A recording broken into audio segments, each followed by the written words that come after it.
BPSC से जो नियोजित शिक्षक जो बीपीएससी से पास आउट हुए हैं, जो 10 साल 15 साल तक स्कूलों में जो है अपना योगदान दिए, आज दूसरे स्कूल में भेज दिया गया है।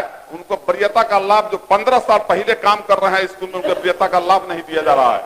टीचर का ट्रांसफर का एक महत्वपूर्ण सवाल इस सदन में चर्चा हुआ था।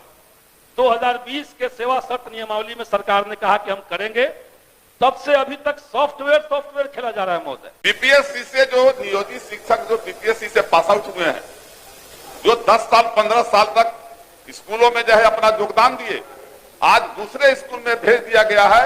उनको वरीयता का लाभ, जो 15 साल पहले काम कर रहे हैं स्कूल में, उनको वरीयता का लाभ नहीं दिया जा रहा है। मेरा आग्रह होगा शिक्षा मंत्री जी से, क्योंकि विद्वान आदमी है, प्रशासनिक पदाधिकारी रहे हैं, और मैं एक खुशी और है कि महादलित समाज से आते हैं, और हमारा समाज जिस समाज से आप आते हैं, हम आते हैं, वो समाज आज भी शिक्षा के मामले में बहुत पिछड़ा हुआ है। और पूरे बिहार के जनता को आपसे उम्मीद है, पूरे बायोमेट्रिक सिस्टम से देखते हैं कि हाजिरी बनता है टीचर लोगों का। आज पूरे बिहार में जाके पता लगा लीजिए, जिस विद्यालय में 1500 उपस्थिति बच्चों का दर्ज दिया जाता है, वहां 500 बच्चा भी नहीं रहता है। तो मैं तो कहूंगा, अभी अपर मुख्य सचिव भी बैठे हुए हैं, मंत्री से मेरा आग्रह होगा कि जब टीचर का बायोमेट्रिक अटेंडेंस बनता है, तो बच्चों का भी बायोमेट्रिक अटेंडेंस बनना चाहिए।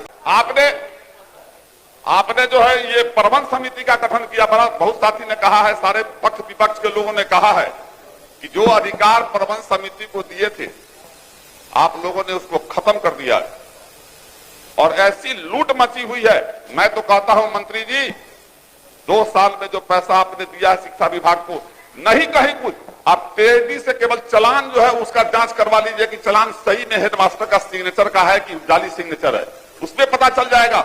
जिस जिला के जिस डीओ पर जांच कीजिएगा, उसमें बेतिया की मोतिहारी 3 करोड़ 10 करोड़ ऐसे खबर मिलेगा। रसोईया जो गरीब घर की बहू बेटी है, जो बच्चों को स्कूल में खिलाती है, और उस रसोईया का है 1650 रुपया प्रति माह, यानी 55 रुपया प्रतिदिन।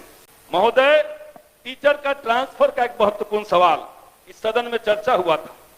2020 के सेवा शर्त नियमावली में सरकार ने कहा कि हम करेंगे, तब से अभी तक सॉफ्टवेयर खेला जा रहा है महोदय। कम से कम महिलाओं को और दिव्यांग टीचरों को आप तत्काल गृह जिला में उनके चॉइस के अनुसार, ताकि वो अच्छे से पढ़ाई कर सके, आप ट्रांसफर करवाइए। बिहार में महोदय शिक्षक बहाली अब बीपीएससी के माध्यम से हो रहा है। जब टीआरई 1 हुआ, इसी सदन में हमने मांग की थी कि उसमें डोमिसाइल नीति लागू होना चाहिए। सरकार ने विज्ञप्ति के समय डोमिसाइल लागू किया था, लेकिन हमारे माननीय मुख्यमंत्री को अचानक से एक खुमार आया कि अब इन्हें प्रधानमंत्री बनना है। डोमिसाइल 10 दिन के बाद उसको विड्रॉ कर लिया गया, वापस ले लिया गया।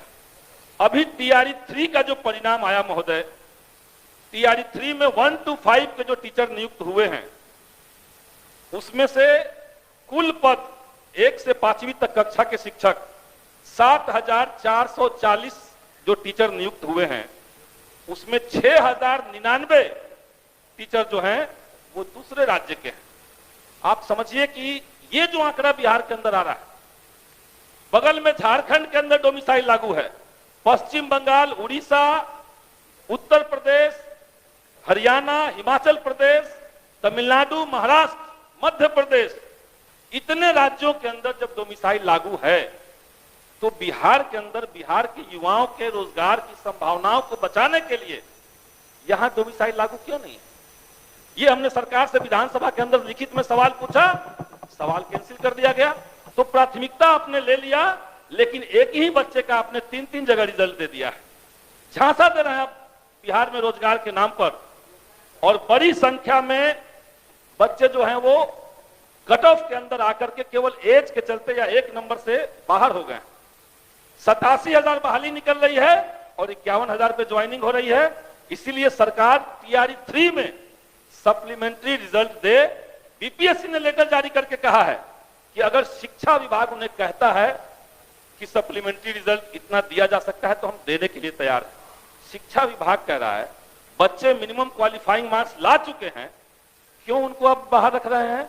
तो सरकार टीआरई 3 में बच्चों के साथ न्याय करे। बिहार की शिक्षा व्यवस्था नीचे से लेकर के ऊपर तक सड़ी हुई शिक्षा व्यवस्था है।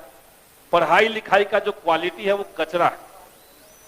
और जिस राज्य के अंदर शिक्षा ठीक नहीं होगी, निश्चित तौर से वहां पर परीक्षा ठीक नहीं हो सकती। हाल में बिहार में बीपीएससी की 17वीं परीक्षा हुई। 4 साल से अभ्यर्थी आंदोलन कर रहे हैं। 13 दिसंबर को जो परीक्षा हुई थी महोदय, उस परीक्षा का समय था 12 बजे से लेकर के 2 बजे तक, लेकिन 1 बजे हमने देखा कि सोशल मीडिया पर उसका पेपर वायरल हो गया, पेपर लीक हो गया। कई सारे सेंटर्स पे जयमन काम नहीं कर रहे हैं, अभ्यर्थी आंदोलन करते रहे, सरकार उन पर लाठियां चलवाती रही और हमारे मुख्यमंत्री कान में तेल डाल करके सोते रहे। किसी पे कोई जवाब अभी तक नहीं आया। 2 परीक्षाएं हो गई, 13 दिसंबर को और 4 जनवरी को। 2 परीक्षाओं में कॉमन रिजल्ट, जब आयोग ये कह रहा है कि हम नॉर्मलाइजेशन नहीं करेंगे, तो कॉमन रिजल्ट आखिर किस मेथड से दिया गया, ये आज तक किसी को पता नहीं चला, हम लोग को नहीं बताया गया। कैसे आपने कॉमन रिजल्ट दे दिया? 13 दिसंबर की परीक्षा में जितने बच्चे बैठे, उसमें से 6% बच्चे उत्तीर्ण होते हैं, लेकिन 4 जनवरी की परीक्षा में जो बच्चे बैठे, उसमें 20% उत्तीर्णता का प्रतिशत है महोदय। ये इतना बड़ा गैप कैसे आ गया? यानी शुरुआत से लेकर के अंत तक मल्टी लेयर्स गड़बड़ियां बीपीएससी की परीक्षा में हुई है, और इसलिए हम सरकार से कहेंगे कि उस परीक्षा को रद्द करके आप री एग्जाम कराइए। बिहार के युवाओं के साथ, उनके भविष्य के साथ खिलवाड़ बंद होना चाहिए।